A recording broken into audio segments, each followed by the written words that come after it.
So how do you say hello in Hindi? The information in the podcast is not intended or implied to be a substitute for professional medical advice, diagnosis, or treatment. Please talk to a medical professional before doing anything that may impact your health. Hello, welcome to my podcast, to Mics One JoeySooch. I'm JoeySooch. I will be giving my mic to Shyamala Pessapati. Is that how you say your name? Shyamala Pessapati. Pizza Party? Yes. She is actually my first international guest all the way from India, so I'm super excited about that. Thank you for coming. How are you? I'm super glad, Joey, and I'm so honored to be on your podcast today. And I'm feeling very grateful to be a part of it, honestly. Oh, that's nice. So I mentioned that you were from India. How did you find your way to be an advocate in America? You were like a bazillion miles away. Yes, I chose that because honestly, advocacy is still in its infancy in India, and we have a long way to go. Many people have rare diseases, but not most of them are willing to advocate. People don't really know what advocacy is all about. But that being told, I feel I'm much more honored and blessed to be knowing the seeds of advocacy. I just sowed my seeds and I'm waiting for it to reap. I heard that US people are much more open to rare diseases and are willing to share their story raw, which is why I took up advocacy and got connected with many people who are advocating across the world. So how did you find it in America? Like, did you just Google? No, no. Honestly, last year after my COVID duty, which is when I was put under 14 days quarantine, I was really clueless about what to do, which is when I started Instagramming about rare diseases and accidentally hopped on to one American organization called Shaping Foundations, which is a student led organization. So they took my interview exactly 1 year ago, and my connection started increasing only after that. It was just an accidental stumbling upon an Instagram page. Wow, that's amazing. I'm just surprised you were able to find it on your Instagram page, because I would feel like on your Instagram page it'd be more from India, like more closer to you, not all the way in America. No, I used hashtags in search actually. Hashtag rare diseases, hashtag latest news about rare diseases. So accidentally I stumbled upon an Instagram page and that brought me far. I'm glad I did that. So let's talk about the Indian culture then. So you mentioned that they don't do much for advocacy. So like, how do you know why they don't do it? Like, is it not popular, or like why? There's lack of awareness, predominantly lack of awareness. That is number one obstacle that I see. Secondly, which I believe, all these are my assumptions. I'm not here to generalize things and speak, but in my personal opinion, after lack of awareness, I think there's somewhere lack of self acceptance. And, people always think that accepting themselves for what they are or who they are is not right. They always, sometimes, most of them look for validation from outside. So, two major obstacles are mainly lack of self acceptance and lack of awareness, is what I can boil them into completely.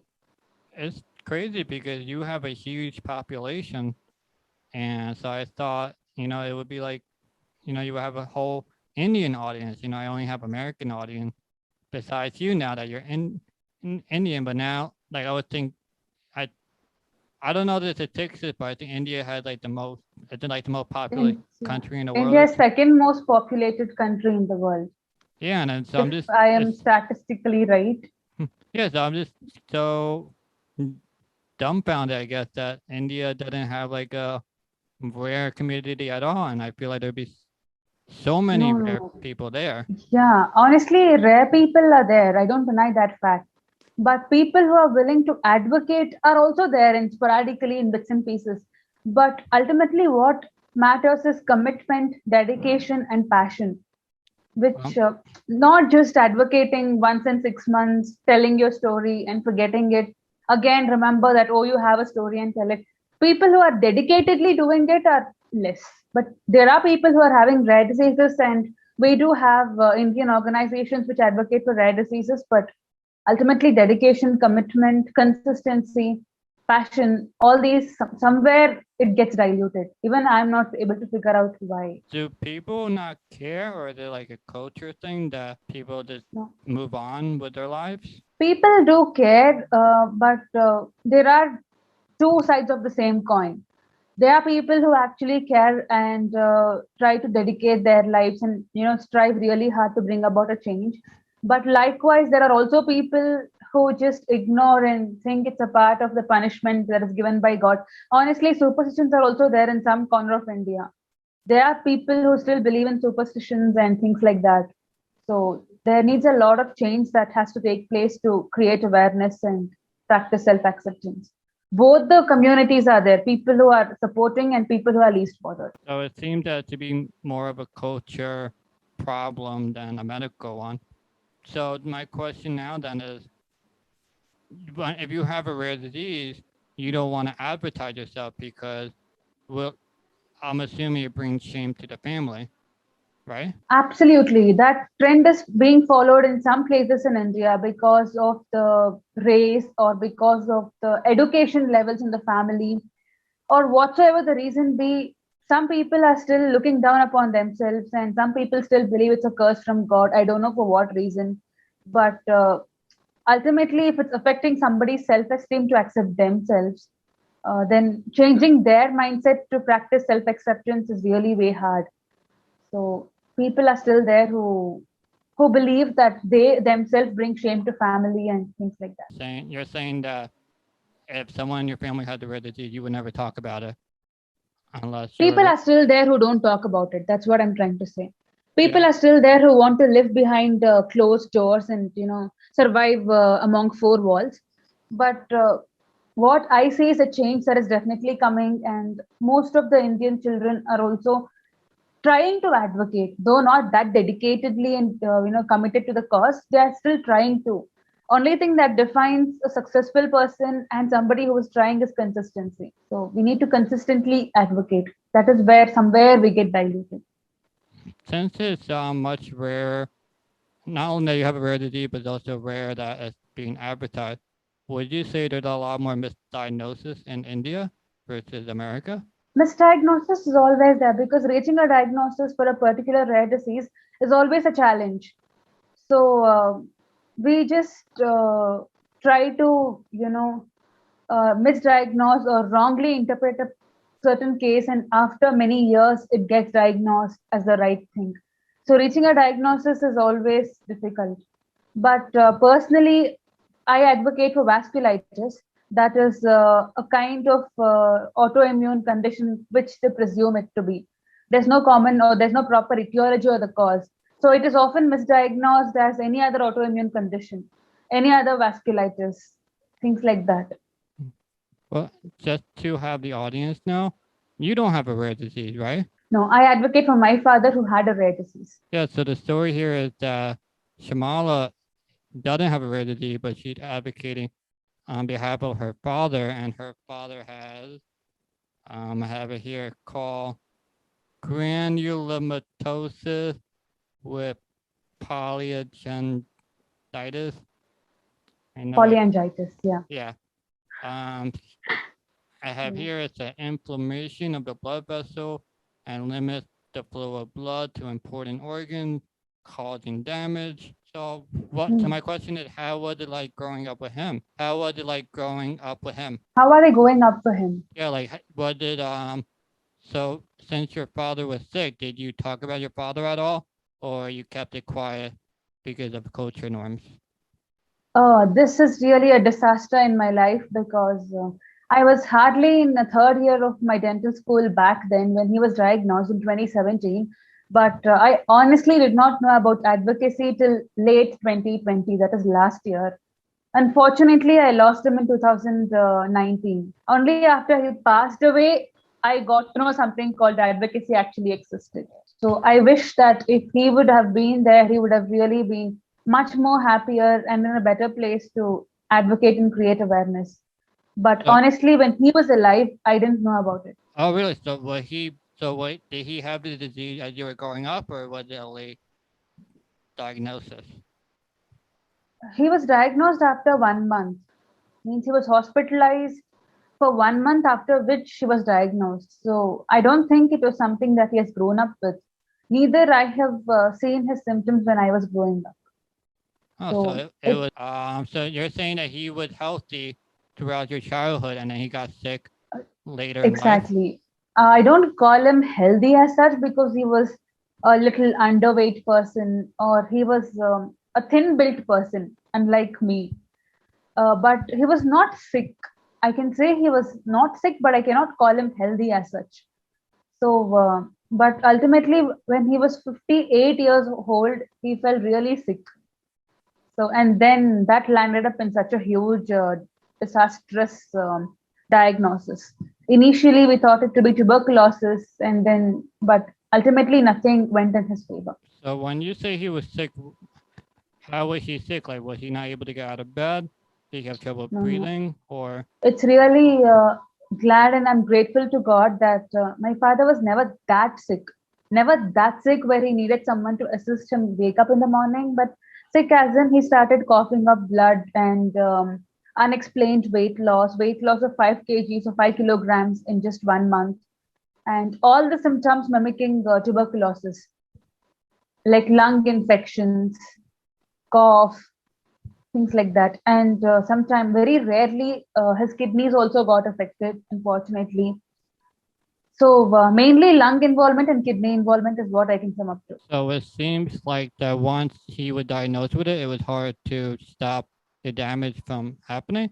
Is there any like treatment to it or ways to stop it or help? Unfortunately, when he was diagnosed, there was no treatment. There is still no treatment that being told to completely stop the blood vessel inflammation and to completely cure the disease. There's no cure as such. But fortunately, he was put on something called palliative therapy, which could assist him to some extent, or which could help him live for 2 more years. So something which could support him, he was put on, not something which can completely cure him. So you have a book that's called World Will Remember You Dad, Raise the Rare and Rise, and talk about your dad a lot, and you also talk about friends and life. What what made you start writing a book? Lack of having friends. I honestly did not have that much of time in my college life or dental school life where I could afford talking to friends on every weekend, trying to meet friends on every weekend. I wasn't that person because I had to rush back home soon after the college or the dental school to take care of my rare father. So eventually, that put me under a lot of so-called depression, which I never knew until off late when I met my therapist personally. So lack of having friends, lack of having an open source to vent out, uh, always trying to seek out this company, something to get rid of my loneliness. So all these negative emotions actually made me write here and there in bits and pieces. So I started my own personal blog because I had the habit of writing diary personally, but again I was scared where my parents could read it or where somebody in the home can read it. So I started writing secretly on internet and have a blog for myself. But I never knew back then in 2017 or 2019 for that point, I would be ending up being an author in 2021. So my book is not something which I wrote it in just 1 month or 2 months. It is just collection of everything that I wrote for the past 2 years. So writing it was more like a jigsaw puzzle for me. So it kind of started as like a diary of sorts. Diary, but I never wrote a diary because I was afraid someone could read it in the home. Yeah, so you kind of started it, and then you were like, oh, we could put this into a book, and then you started writing into a book and released it. I started writing on blogs because it's something online and I never shared that blog link with anybody. So my secrets were somewhat kept within myself. So I never had the fear that someone could read it. So it started like that. To vent out, I started writing on blogs secretly on some internet pages, things like that. But ultimately, I just concised and compiled everything to make a book. So how was your feedback now that you've written the book and you released it to the world? How did your family react and your friends? Honestly, truth being told, I did not tell my mother or I did not tell my primary caretakers initially when I was writing a book because I was really scared again, Yeah. where they would not really like the idea because, like I told you, advocacy is still in its infancy. We Mm-hmm. have a long way to go in India. So, what I did was I wrote almost 60-70%. I compiled everything, what all I wrote in bits and pieces, and then I told my family and my caretakers that I'm writing a book like this, and I don't think I can even stop it now because almost half the task is done. So then they actually had to give in, and then they told, okay, fine. So initially, it was not told in my home, but eventually I told it.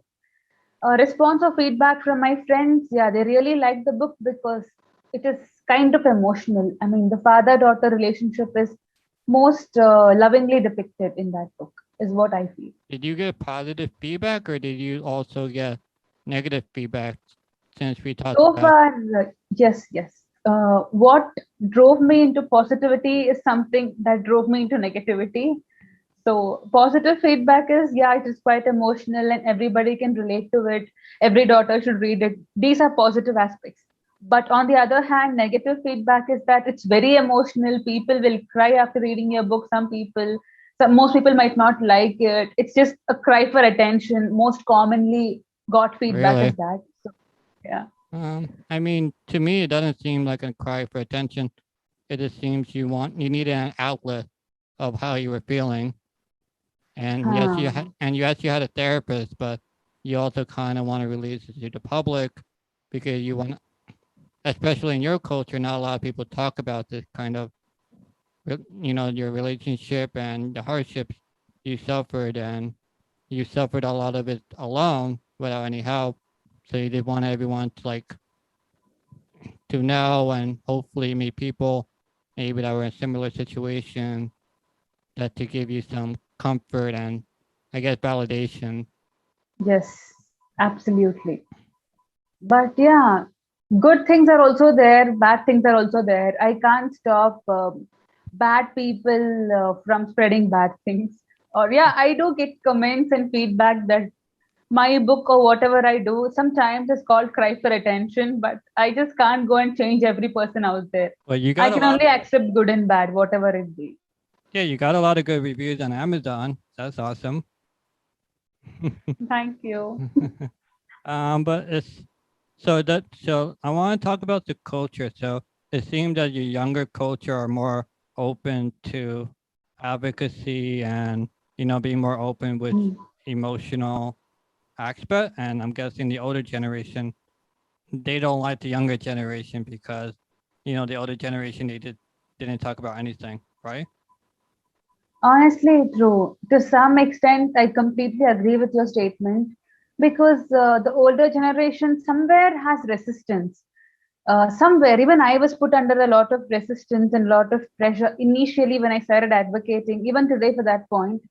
My relatives or my caretakers are not completely open to the idea because of some fear of being accepted from the society, things like that. Their fears are valid, but them stopping someone from advocating is not right, is what I feel. So older generation is still not completely open to the idea, but very few people out there are completely open to the idea, encouraging the younger ones. But like I told, every coin has two sides. So even I was put under a lot of resistance and no things from the family and caretakers. But I'm really glad that now, after 1 year of being consistent and me trying to explain to them what I'm trying to convey and why I'm doing this, now they are somewhat open to the idea. And now I feel I'm much more in a better and a safer place than what I earlier was. So are you trying to? So you mentioned that you're in New Jersey advocating. Are you trying to be more involved in the America side, or are you trying to gather, I guess? No, the main reason for me to start my Rare World page on Instagram is to break the geographical barriers completely. So I don't want to localize myself to one particular area or continent or whatever it be. So I'm just advocating from India across the world. So Mhm. be it America or Australia, doesn't matter to me. As long as I'm connected with the community and doing my bits and pieces, I feel I'm much more better and safer. I don't want to stop advocating. Are you trying to get a advocacy group in India? Is that like that didn't happen often? Yeah, getting an advocacy group in India has always been a challenge, has always been a challenge.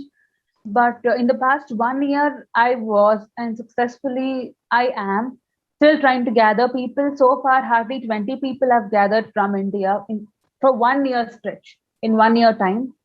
But likewise, I've gathered many people across the world, especially in USA. I think people are much more open to this idea in USA compared to India.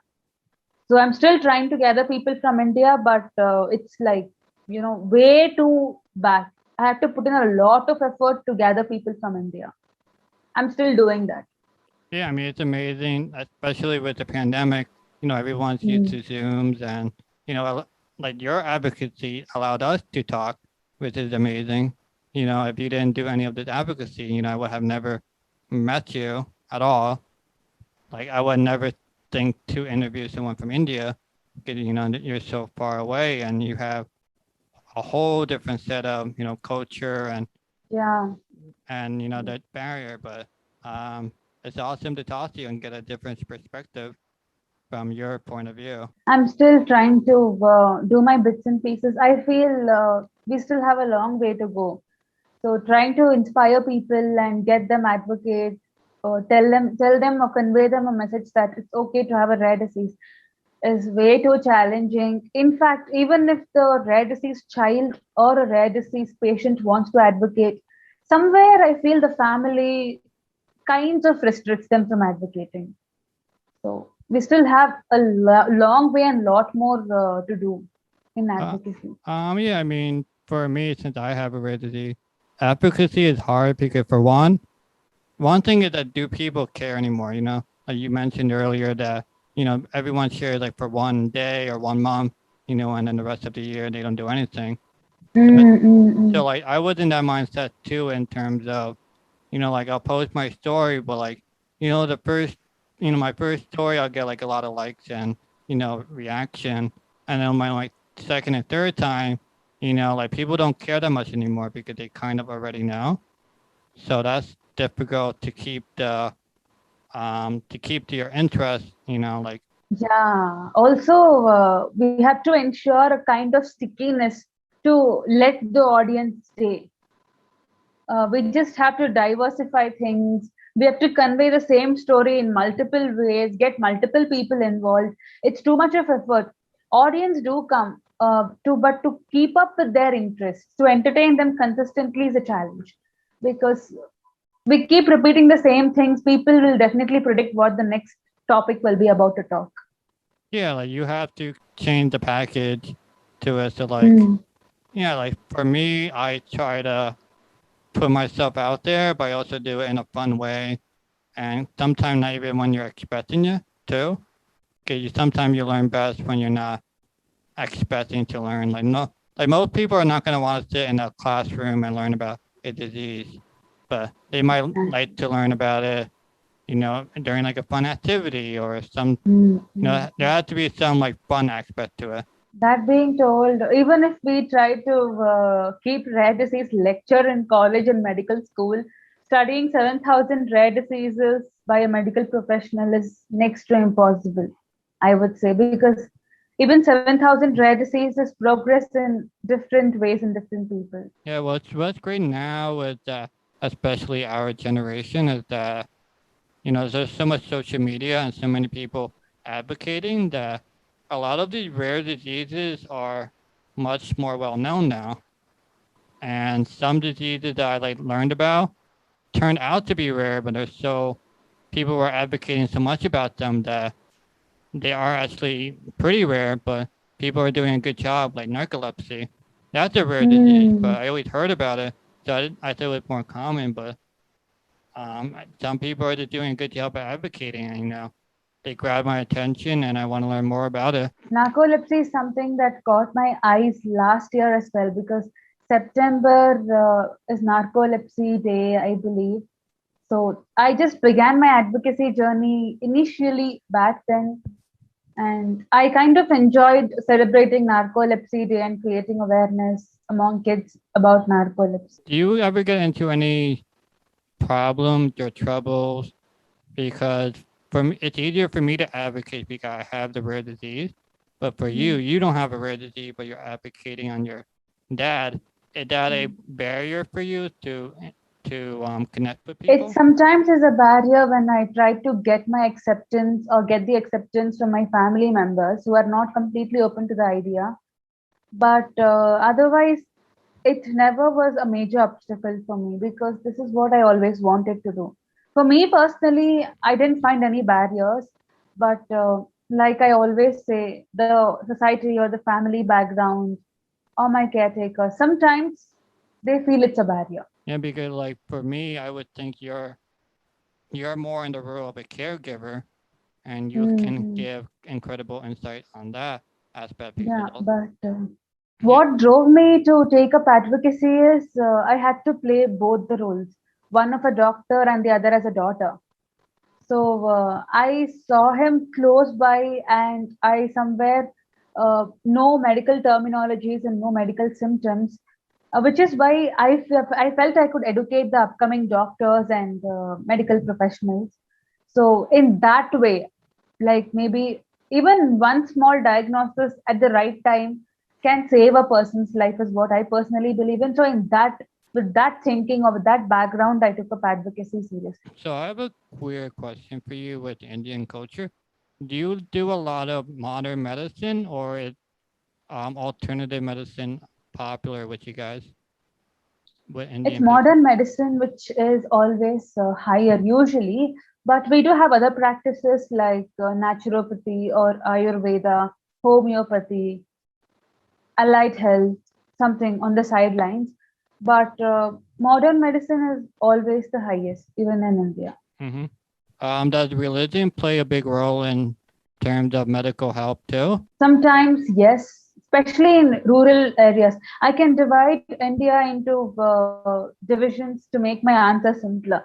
So, in socially progressing regions where there's enough education and there's enough access to healthcare, I don't think religion plays a role. But that being told, there are certain areas in India where they're completely devoid of population and where population itself is scarce, where there's less population and less healthcare access.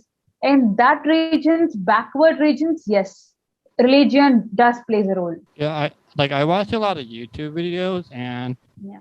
there'll be like a lot of patients where they're like in the Middle East or in India or even in Europe, and they'll have to make a trip to America. Is that common for people to come to America for diagnosis or surgery for you? Do you know? Yes, I have personally known only about one rare disease, that is progeria, where two Indian children, especially one in particular, the other one is still on the way. The other one is still on the way. They went to this Boston Children Hospital in USA to help them with their treatment and proper diagnosis. But otherwise, India is not that bad in healthcare, though I can say India is not evenly distributed. Some areas have fantastic healthcare facilities, but some other areas have totally lack of facilities. So in that ratio, we are not equally distributed, but we do have in developed countries, or sorry, in developed places, we do have good healthcare facilities where we Yeah, don't find it necessary to migrate unless there's something really extraordinary in the body which needs a proper diagnosis. yeah. I just always see it as interesting that people will travel thousands of miles Mm. for whatever reason, and you know, like you say that they have great health care. So it's like I mean, I'm sure every disease is different and such, and you mentioned that Yeah. there's, sometimes they don't have a specialist in the area, or in America, they have Mm-mm. more well-known people that can help. So it's always just curious, but also it sounds very expensive to come to America to get treated. Yes, yes, I completely agree with you on this way. We do sometimes we do travel miles to get one diagnosis. And I feel it's worth it too because reaching a diagnosis is more important So at least we can spread better awareness. I think this is a good time. I know you mentioned in the chat that you want to ask me questions, and I'll be the one that'll be doing the talking. So, what Oh, this questions is do you have? really fantastic. I have many questions that I would definitely love to ask. Firstly, I want to request before asking about us doing fun session or fun activities where I want to learn your local language, anything which common internet virtual friends do. Probably I can teach you my native language, Hindi, not exactly my mother tongue, but people do consider Hindi to be more spoken in India. So things like that. So to drive the people's attention and to retain the audience and create more awareness. So, how do you say hello in Hindi? Hello, we say hello, we say hi, but we say namaste respectfully. Namaste. Yeah, namaste. And dhanyavad is thank you. Wait, hold on. Pendula? Dhanyavad. Tendula? Dhanyavad. How do you spell it? Dhanyavaadh.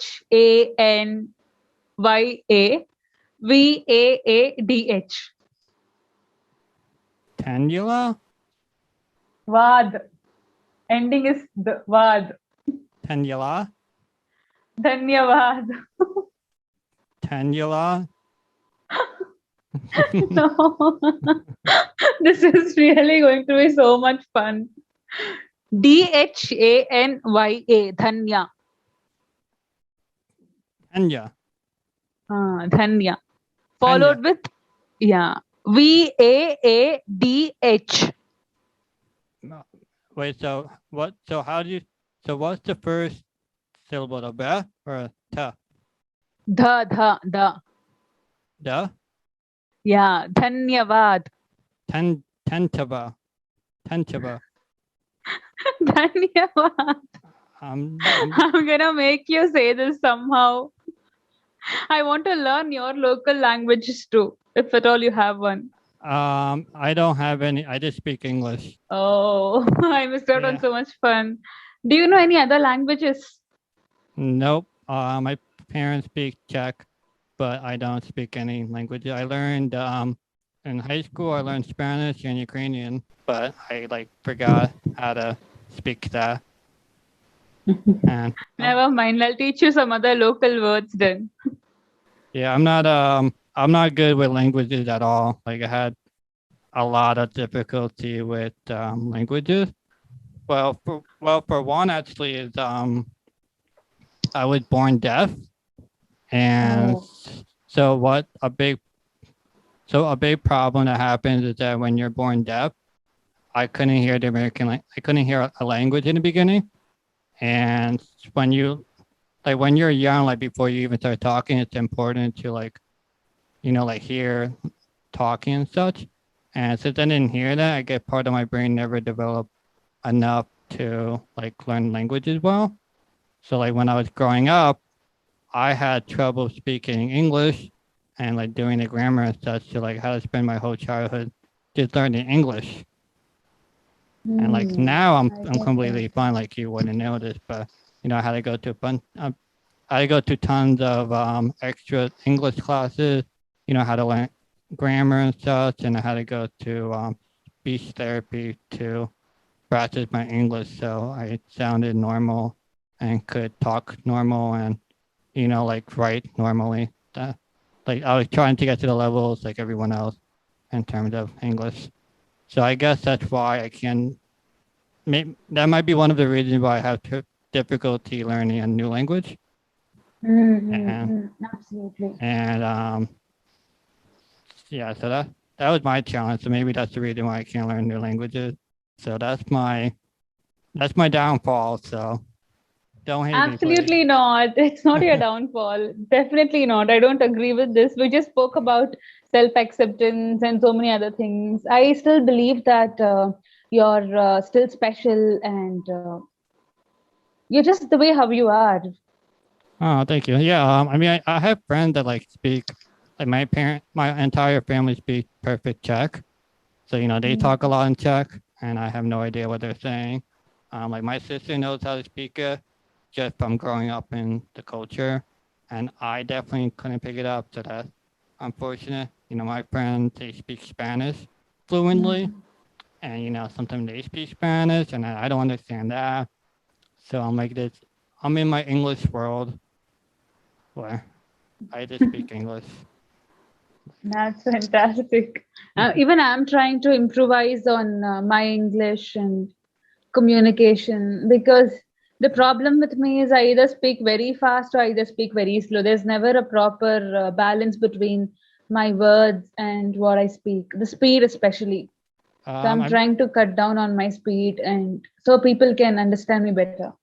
Your English is amazing though. Like I have no problems with you at all. You feel so, but I often get complaints that my English is really fast. Well, is the Hindu language fast too? Hindi. Even I'm trying to learn Hindi. I'm not a pro at it. I'm still trying to learn Hindi. Oh wait. So what language do you speak then? Hindu? My mother tongue is Telugu. We have many languages in India. Every state has its own language, state language. Wait, really? Yeah, Kannada, Telugu, Hindi, English, Tamil, Malayalam, Gujarati, Assamese. There are many languages. Oh my God, I feel so uncultured. Wait, so what language do you speak then? My mother tongue is Telugu, but I stay in a Karnataka speaking state. That's Karnataka or Kannada speaking state. So like so where do you learn English then in school? Yeah, my first language was English. Really? Yeah. So we have a structured protocol where we have English compulsory unless it's a government aided school. So if you're put in a private school, then English is the first language or mandatory subject in ICSE, or along with that, we need to learn Hindi and a state language. So total 3 languages we had. Wow, so all your books and like everything is in English? Yes, absolutely. So is that good or is that bad to learn English first?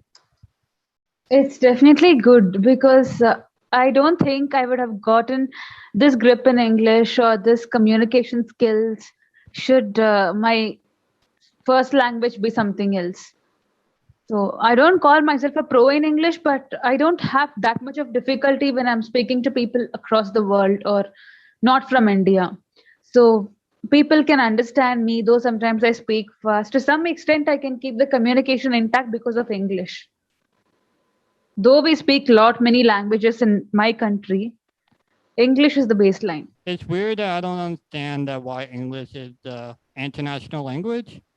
Because like you have such a huge population, so I would assume a different language would be number one and then English. I believe the whole world speaks English, so why should we not learn it to communicate? Instead of the whole world trying to learn our local languages, it's much more easier for us to learn the language which the whole world speaks. No, I mean, but so what's the hardest language you have to learn then?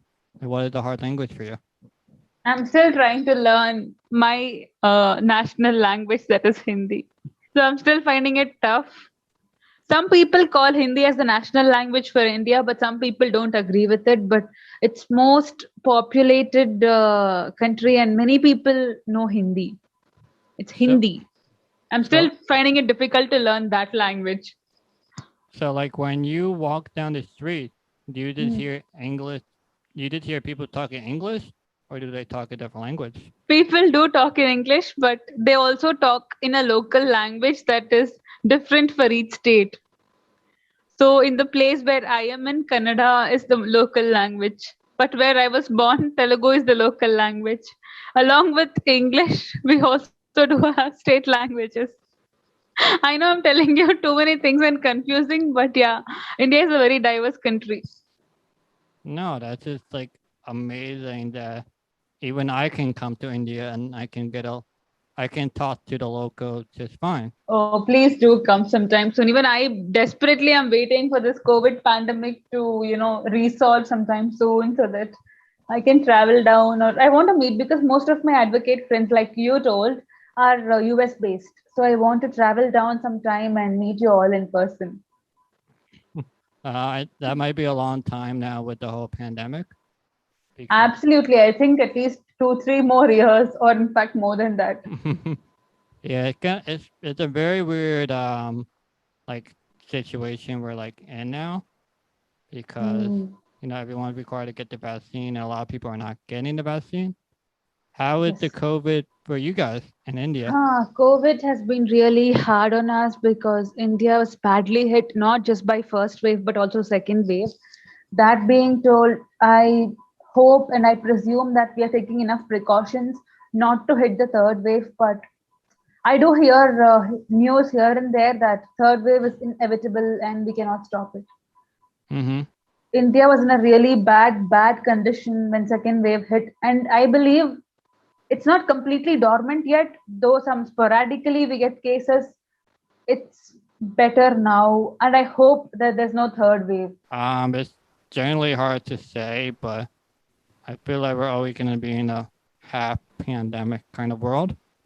Like We are in a pandemic kind of world now. yeah, like I think we're always going to be cautious for the rest of our lives in terms of just being cautious and like worry about getting sick, which is sad for us because we'll never go back to the way things were. It's sad everywhere, and Yeah. But I it's very it turned the entire globe upside down. Pandemic. no, it's horrible. Like this shouldn't happen at all. Like it is horrible for everyone. There's like no upside to it. I mean, the only upside is down now that well for me is that it allowed me to start advocating actually, and like starting the podcast, which is amazing. Like being more active with the advocacy, like putting myself out there because I never put myself out there. It would just be like like when I post on Instagram, would it be like something funny or, like I'll never really talk about like my health or anything like that because like I didn't think people care at all. And then well, like one of my problem is that I wasn't surrounded by people who were advocates in a way. So I just Mm-mm-mm. assumed nobody cares. So I just had to go and I had to get a new audience and go for people who are into advocacy, who can help and I can. Yes, yes. Because that problem even I faced, we need to hang ourselves with, or we need to hang around people who support us. At least instead of having 10 friends who do not support us, it's good to have 2 or 3 friends who can support us in what we do. Even I was never surrounded by people who understood what I was doing until I really found my advocate friends. Now I feel like I'm more connected in a place. Do you also feel the same way? In the beginning, it was hard because you have to be strong for yourself because you're Mm-mm. alone in this.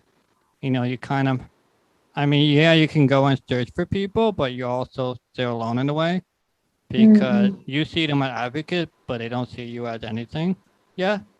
And so you kind of have to be on, let's say, like the first 6 months to a year, you're kind of alone. Like you're getting your feet wet with advocacy. Um, like another thing is comfort levels too. Like at first you're like scared, like you're scared of like what people will think, like what if your message is coming out well, and then now 6 months, a year later, you get more comfortable and you're more open to it. You start more like after you start meeting like a couple of people, you get more comfortable into it. Then you realize you kind of have the same goals. Like Mm-mm. yeah, like you start creating friendships and like a support system, and it kind of you find your group, and it helps you even more as you go down this path because it gets intimidating because you're putting your life out there, and Yes. and then like sometimes you get like a good post and people love it, and then the next post, you might get less interactions, and it's like, do you stop now? And like, do people care anymore? Or do you keep going? And you see other people that keep going and such, and you kind of that helps you keep going. And this is a fight that you can't stop because once you stop, it kind of fizzles out. So you always have to keep Go on. doing it 100% every step of the way, because you have to step up, because no one will step up for you. Like, it's all, Absolutely. yeah, so it's all you. And I think that's the hard part, that you have to put 100% of your energy. And like, you're a dentist, like, I'm sure at the end of the day, you're exhausted. You don't want to advocate or do research. You just want to like sit Lie down down. and Yeah. you just want to like relax and like, get ready for the next day. And it's like, it can be a lot of work for some people, especially if you have a rare disease. You get tired often, and Exactly. that Your can, health doesn't support you always, and your performance, though you want to be consistent, sometimes when health doesn't permit you, or when health doesn't cooperate, there's often not much that we can do. yeah, that's the thing. Like, a lot of rare diseases, you get tired very often. And then the other thing, if you really want to be deep in this advocacy world, you have to be consistent on social media. Mm, Get it? The more consistent you are, Instagram will push your posts, to more eyes and stuff. And you have to be consistent. Okay, once you stop, Instagram doesn't post your stuff as much anymore. Your friends or your audience, they lose interest in you, and you kind of lose it all. So it's a pretty slippery exactly. slope. So, like I told, consistency is the key. Here also, we do have people who call themselves advocates, who try to who are really interested in bringing about a change. But what ultimately matters is how consistent we are and how dedicated and passionate we are. Yeah, Consistency is the key, come what may. It's very difficult to be consistent, especially when your health doesn't cooperate, or when you have other jobs or other responsibilities to take care of. yeah. Like, I mean, to me, I think in the end it comes down to your personality and who you are, Mm, because mm, mm, mm. like, some people have amazing stories, but like, the person is not interesting enough, or they don't put as much effort into their stories, and the story doesn't come out great. And then it's like, you get lost in the void. You could always be someone better than you, Mm. to like telling their story and make it more interesting and more enjoyable to do. So like, everyone has to work together, to because at the end of the day, we all have the same message: to advocate, and you know, learn about this disease and how you can help, and maybe you'll help someone in the future. Like, knowledge is power. Fantastic. Very well said. Yeah. So, True. I can never disagree with what you told. yeah. You mentioned in the comments that you have questions for me. Do you have any questions you want to ask me about? Yes, I have questions like how do you feel on the inside? How tough was your diagnosis? Can you just brief about your diagnosis journey? What was Uh, the common misdiagnosis that you had, and how do you feel now? so I have a rare disease called FOP, where my bones, I mean, not my bones, my muscle, tendons, and ligaments turn into bones. And so that, Mm, what happens is that I'll get these things called flares, and any body part can swell up, and then bones start to form, and then the bones lock my body into place. So that makes me not allow that I can't move the body anymore. So like, 95% of my body is locked at this moment due to bones growing everywhere, and it's constantly growing more bones. So while it seems I can't get any worse, somehow it gets worse, or it can go into more chronic pain, because not only does the bone stop movement, but it creates another set of problems. So like, one of my problems is that my muscles are weak, and when your muscles are weak, my body's telling me to exercise, to move the muscles, mm, because you're not supposed to be so small. Like, you have to move. And but the problem is, I can't move my body. So it's like, my body's like telling me, hey, you gotta move these muscles and exercise them. But then it's like, it like forgets I can't move the body. So it's like a constant back and forth. Another thing is chronic pain. So like I have severe scoliosis, and scoliosis is not natural for any person, and it's not natural state for the body, like at the comfort level. So my body is stuck in a place that's always hurting, and I can't get surgeries because surgeries will stop. Surgery will just create more bones, and it may help, but the risk is very high that it could make things even worse. And surgery is the last resort if it's life threatening. Otherwise, there's not much any doctor can do, and there's no medication that can help. There's medication to help with the pain, but there's no medication or treatment to stop the bones from forming and me getting worse. There are clinical trials right now. There's about 3 to 4 that's happening right now, and then there's like 4 more that's like in the pre-clinical trial that could possibly work, but they have to do more research. So my diagnosis that before I officially got diagnosed, um, I had these swellings on my body, and was weird enough that it kept moving everywhere. And so they thought I had like a rare form of cancer. So I had one surgery, so they removed the flares, and nothing happened. These swellings would appear on my body, and they would go away, and it seemed like nothing ever happened after that. So it was like weird. It was baffling to the doctors. So they thought I had some rare form of cancer. So I was close to getting chemo for that. But the big diagnosis for FOP is that having malformed toes, and I had that since birth, and the doctors noticed that, but they just thought it was just a malformed toes, and I could get surgery to fix them because they don't look right, but but it doesn't affect walking in any way. So it's like, why do a surgery on your toes when you don't even look at it and it won't affect anything? So my parents said no. And then, but in all FOP patients, the malformed toes are basically, it's a sign that you do have FOP because everyone has the malformed toes, oddly enough. And that's like usually the first indication of, hey, you might have this rare disease. You should go and get a genetic test and test to be positive that you have that disease. So, yeah, my dad was reading some books, and he found malformed toes, and I had it. So we went to a geneticist, and then they confirmed that we had FOP, and that's where my diagnosis came.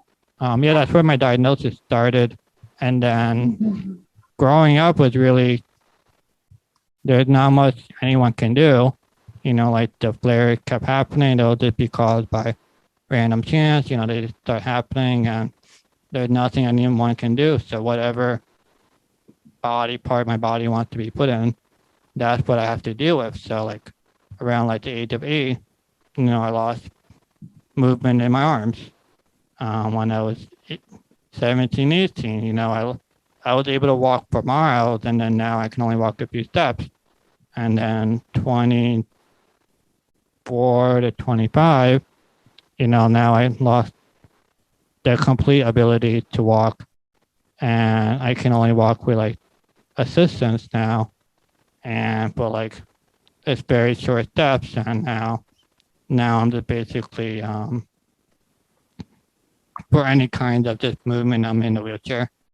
So that, and then now I'm here. That's really a long way. How many years did it take for you to go through this journey? I was diagnosed at like age of 3, but my like advocacy journey was, I kind of like did some advocacy growing up here and there. I did it kind of like 1 year in college, and like I got a lot of buzz for a while, and then I just felt like people didn't care that much anymore. and it was just like a lot of work. And for me, I didn't think it was worth it anymore, so I just stopped doing that. And then like a year ago, it was kind of like I needed to do something with my life, and I wanted to like start something. And what I know most is really my body and my disease and my story, and no one can really. My story is so unique that there's no story like mine. So I just started. Absolutely. Yeah, so I just started like, well, first I was trying to just find my people. So like I started joining, rare disease groups and like mingle with those people and see how that goes. And there's a group called Our Odyssey, and Hmm. they have the monthly meetups with rare diseases. So I joined there, and there was like a lot of great people there, and they talked about their problems. And I mean, there's so many rare diseases in the world, and but like they had a lot of similar problems that I had, so it's nice to relate. And then also, it was just me meeting new people and hearing different stories and sides, and I kind of needed that, the tribe to like talk to other people and not feel so alone, because I can't relate to any able-bodied person in a lot of areas, so I have to find that niche group, which is the rare community. But since they're so rare, that's really hard to find a rare community. And there's not many, like you mentioned that it's hard in India, rare advocacy groups, but even America is kind of hard to find rare advocacy groups. Like I have a rare advocacy group within my disease, and a lot of work goes into it and a lot of awesome people, but I just don't seem to get along with a lot of them for some reason. Not, it's just purely personality wise, like, but I have no negative feelings toward that. It's just a personality thing. And, like I really wanted to have that relationships and friendships because we share the same disease, and we all have the same goal to find a treatment and to help and support each other. And I felt like I wasn't getting that, so I kind of expanded the horizon to other rare diseases, and I seem to find those people more of my personality type. But in the end, to me, I think it's just more, I just have to find people that are on the same wavelength as me, whether they have a rare disease or not.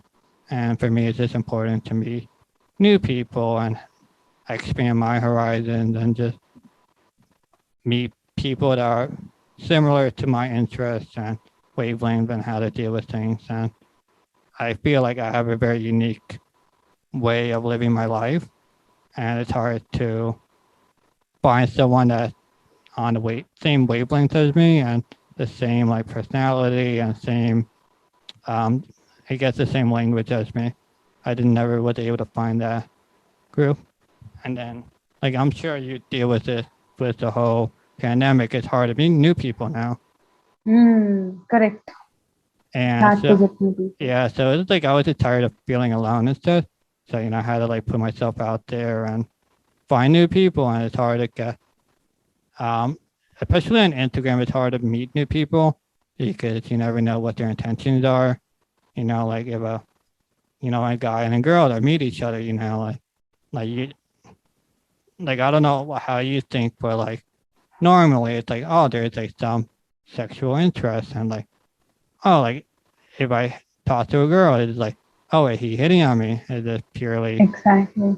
purely friendship, or like, or what do they want, or like creepy, or like, so it's always that you never know what their intentions are about that, and it's like, like, and then some people are like, hey, you're interested, but like the other person doesn't reciprocate, and it's like there's like this game that you play in a way, and it's like, do you like me? Do you not? Like what?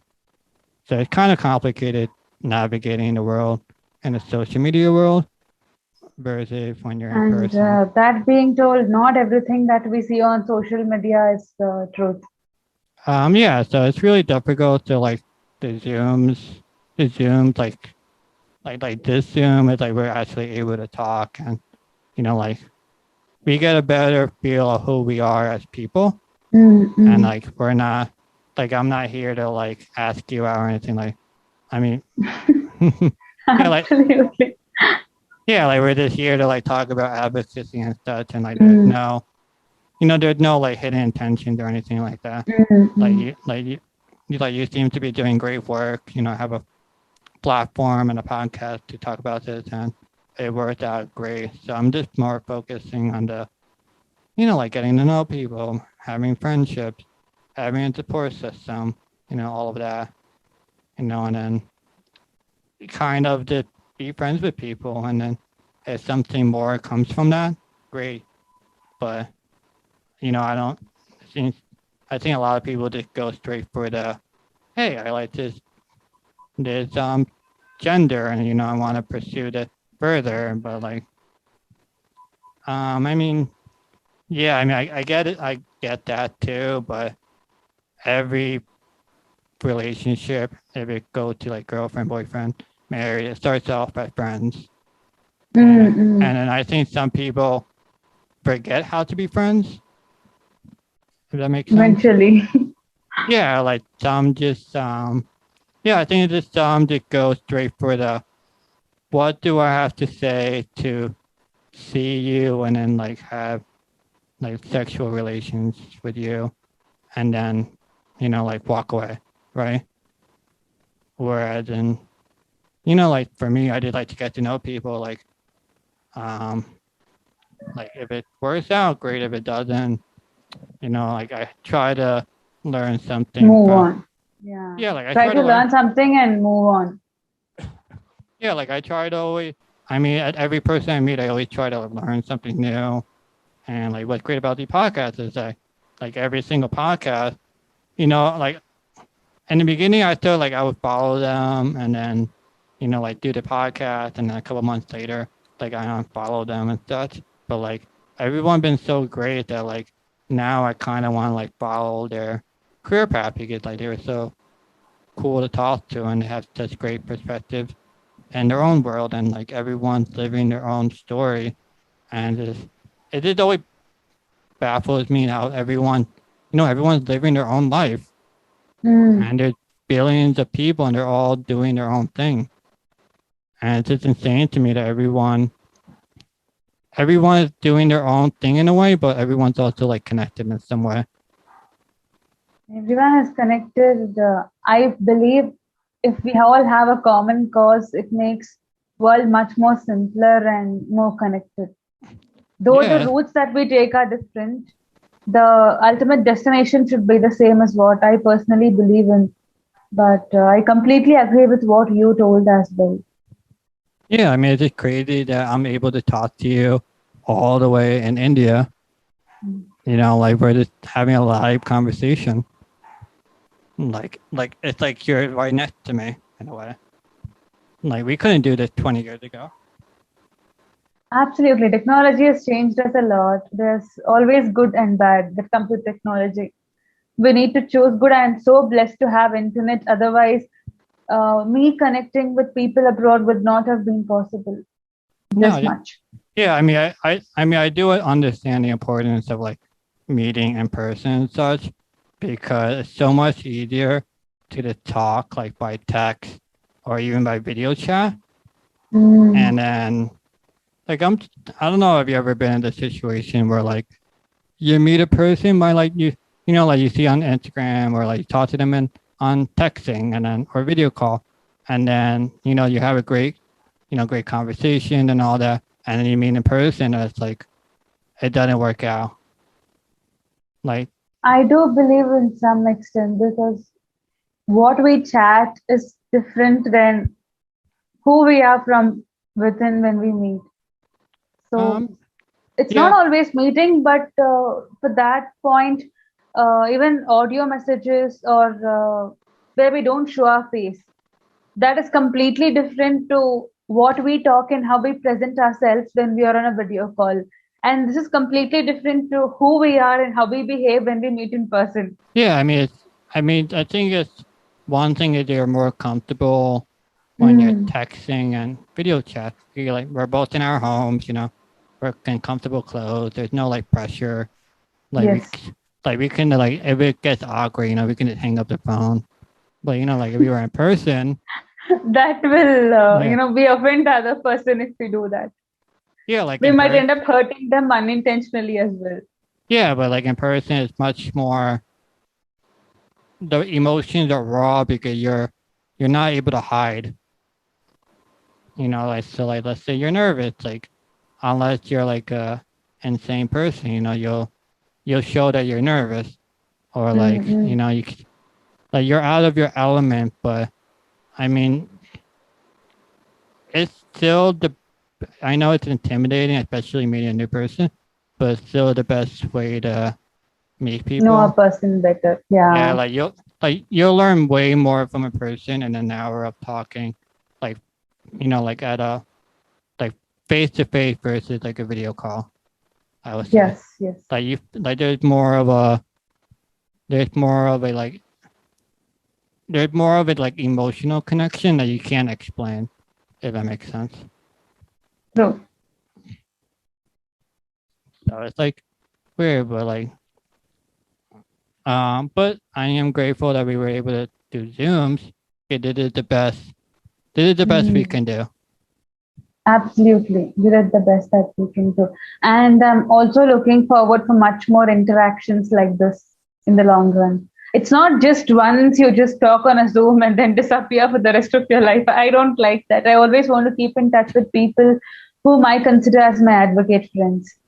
I mean, yeah, I mean, it depends on the person. Like if we have a great personality, so we will keep in touch. But I'm sure I might come across some people, Who do not and want to. yeah, or like don't have a good personality with each other, or maybe I like them but they didn't like me, or vice versa. So like, but I've been every single guest I had so far, I liked them. Like some guests I were kind of a little nervous about, can, because you never know who you're gonna be talking to in a way. Mm, mm, mm, Like, mm. yeah, like they have the person. Like sometimes, like sometimes you can kind of tell from their, social media pages how they talk and such.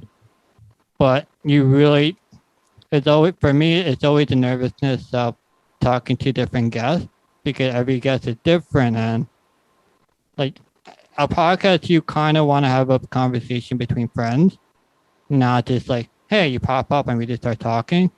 Like, Correct. like you don't want it to be awkward because then the audience will know that it's awkward. And We need to be really careful. yeah, but just like I try like start the conversation like, hey, you want to do a podcast? And it's like, hey, we talk about stuff, and then I kind of can pick up your personality through chatting, and then sometimes they'll get a good feeling that, hey, we'll have a good conversation. Like there was some guests. I mean, actually, all my guests were pretty. I would be a little bit nervous just because of normal things, but all my guests were pretty like. I was pretty excited to do it because I knew we would have a good session. I'll I'll do the research, but such. But otherwise, I don't. Like in the beginning, I was preparing a lot of questions in case, Mm, like in Even I case, used to do that. I used to prepare questions, but yeah, like in I don't case. do that anymore now. No, but like in the beginning, I first prepared so many questions because what if the conversation dies, and like you don't want it to be awkward. But like, Yeah. oh yeah, but like now it's like I'll ask like 2 to 3 questions to get the ball rolling, and then we talk for an hour, and it goes by so fast that I mean, part of it is mine doing, but I guess I pick good guests. I try to pick guests that I think that will be able to talk about whatever we talk about for a good hour. Mm. Because I'm sure I'm gonna come across people that are dull to talk to, and I'm gonna hate it so much, and I'm not looking forward to that. I'm so good too. I'm so nice. So nice of you to talk that way. Yeah, I mean, I think you'll be.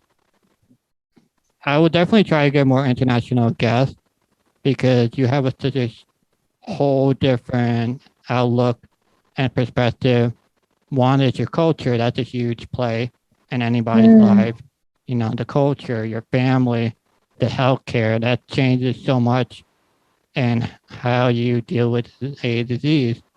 So I've been trying to get more international guests, but my biggest issue is that I can't understand accents well.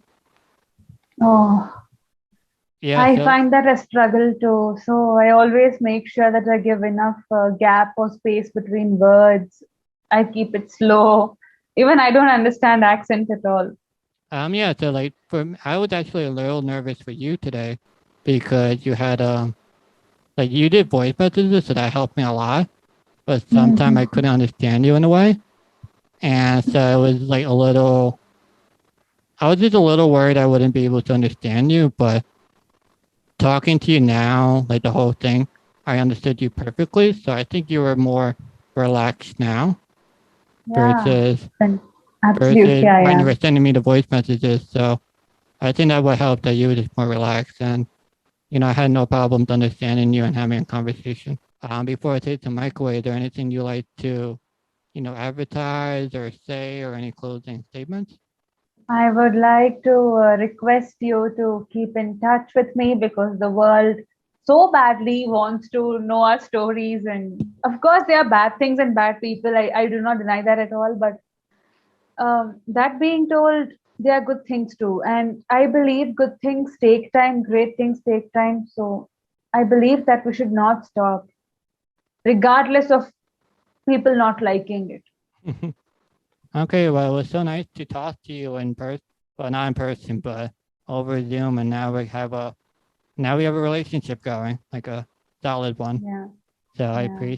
I appreciate you coming, and I'm sure we'll talk a lot in the future.